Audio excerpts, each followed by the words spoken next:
Welcome back to the deep dive. We've taken that stack of sources you've gathered, all those articles and notes, and we're going to synthesize them into some sharp, clear knowledge. That's the goal. Today's mission really is to unlock a few core frameworks for success. We're talking about securing investment, some quick financial math, and then a really interesting look at disruptive leadership. Right. We've basically got three pillars to pull from the material. First up is the non-negotiable playbook for getting investors on board. Right. Second, some surprisingly simple math rules to clarify your investment outcomes almost instantly.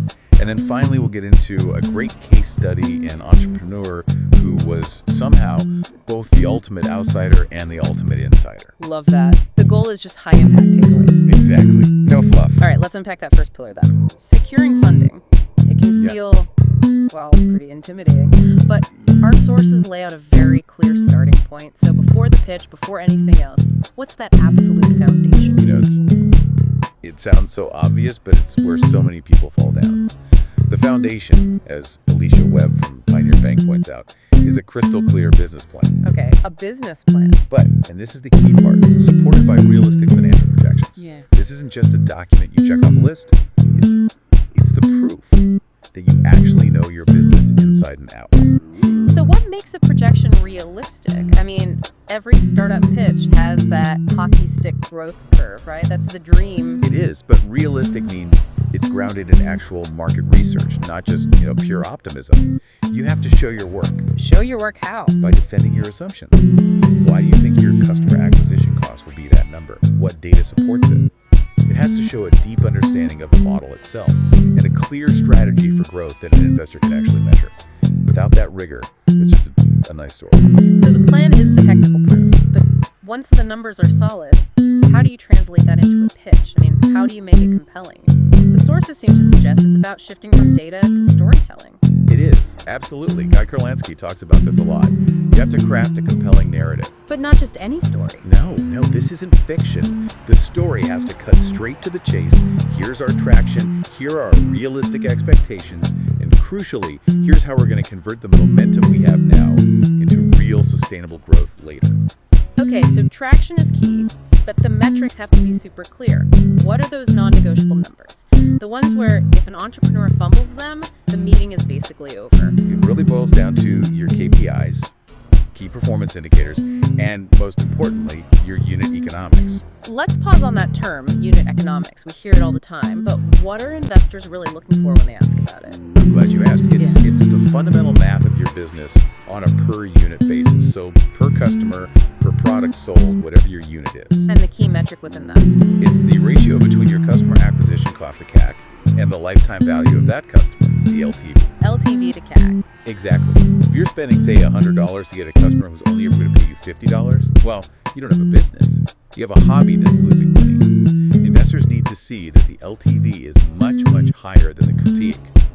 That's what proves the model can actually scale. And understanding that ratio gets us right to that big startup paradox, burning money. We see these headlines, companies burning millions. When is that okay, and when is it just a massive red flag? Well, this is probably the most important insight from that section. Burning cash is acceptable only when it's directly tied to growth, and only if those unit economics we just talked about are fundamentally healthy. So you're buying market share. You're buying market share, building a network, yeah. But there's a non-negotiable condition. Which is? The company has to be built in a way that you can turn off the spending, you have to be able to hit the brakes, and when you do, that action has to slow the growth for sure, but pivot the company for being profitable very, very quickly. So it's not just about the gas pedal, it's about proving you have a brake and a steering wheel. That's a perfect way to put it. Investors aren't backing the burn itself. They're backing the potential for a fast, controlled switch to profitability. That's the real asset. That is a critical distinction. And, that idea of planning for self-sustainability actually brings us really nicely to our next section. Moving from VC funding to something more personal. Quick financial tools that you can use right now. I love these. They're so immediate. So if we want to get a handle on compound interest without a big spreadsheet, what's the fastest way to figure out how long it takes for money to double? You go right to the classic. Yeah. The rule of 72. It's just a fantastic mental shortcut. How does it work? It's super simple. You take the number 72 and you divide it by the annual rate of return on your investment. That's it. The answer is roughly how many years it'll take for your money to double.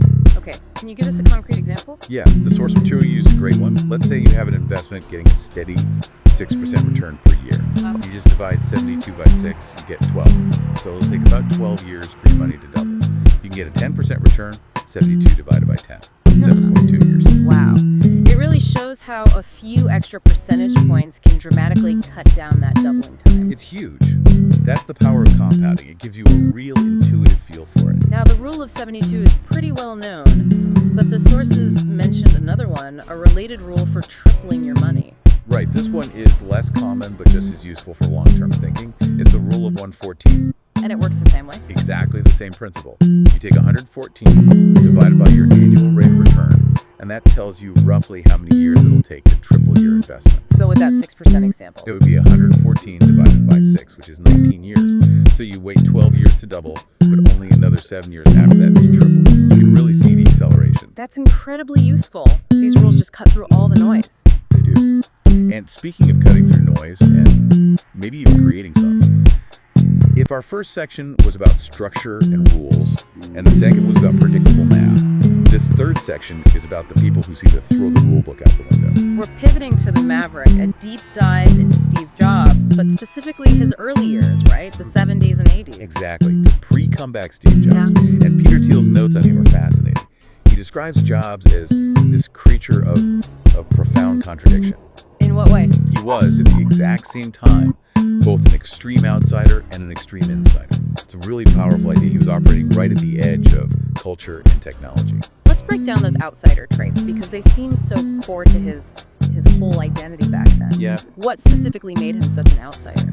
Well, the list is pretty memorable. First, he was a college dropout. That was much more radical for a CEO then than it is today. He was also known for his eccentricity. These crazy diets he was on, his whole lifestyle. And his activities before Apple even started, they also fit that pattern. Oh, completely. The sources point specifically to his time with Steve Wozniak doing phone phreaking. Right, and for anyone who doesn't know, what exactly is phone phreaking? It was basically hacking the telephone system, the most complex established tech network in the world at the time. They were exploiting its vulnerabilities, often just to make free calls. So even then, he was poking at established systems, trying to bend the rules. That's it, exactly. He wasn't just a creator, he was a system interrogator.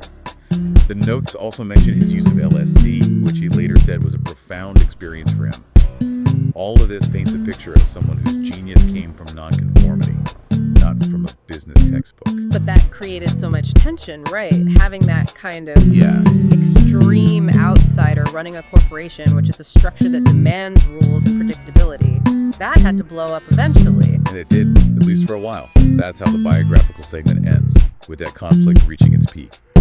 His leadership style was just too chaotic for the board at the time. So they kicked him out. They kicked him out. And they replaced him with John Scully, who was described in the notes as the, and this is a great phrase, the much more normal adult-type person that should be in charge. The irony is incredible. They tried to bring in the adult to stabilize the business, thinking he was the safer bet than the visionary hacker who started it all. It perfectly illustrates that fundamental struggle, doesn't it? Yeah. The systems we build all crave predictability, but the real leaps forward, the breakthroughs, they often come from people who just completely reject it. This has been such a great deep dive, moving from, the absolute necessity of structure all the way to the essential chaos of innovation. We started with the need for a rock-solid business plan, clear unit economics, that LTV to CAC ratio. And a clear path to profitability if the funding stops. Then we armed ourselves with those quick mental tools, the rule of 72 for doubling, the rule of 114 for tripling. Yeah, just to get an instant feel for compounding returns. And then we saw how someone like Steve Jobs, his incredible success, was tied directly to his radical outsider traits, the nonconformity, the system hacking. So, wrapping this all up for you, what does it mean? We've seen the value of clear metrics and rigorous planning, but we've also seen the incredible power of chaotic, almost radical nonconformity. And that contrast raises a really important strategic question for anyone in this space today. Yeah. If investor strategies are all about structure, KPIs, and, well, a type of conformity, how do you balance that? What do you mean? Well, how does an entrepreneur do the essential preparation to get funded while also protecting that extreme nonconformist spirit that makes their idea disruptive in the first place? Can you conform to get the capital while staying a nonconformist to actually innovate? Wow. That tension right there between the two is something worth exploring, something to mull over until our next deep dive.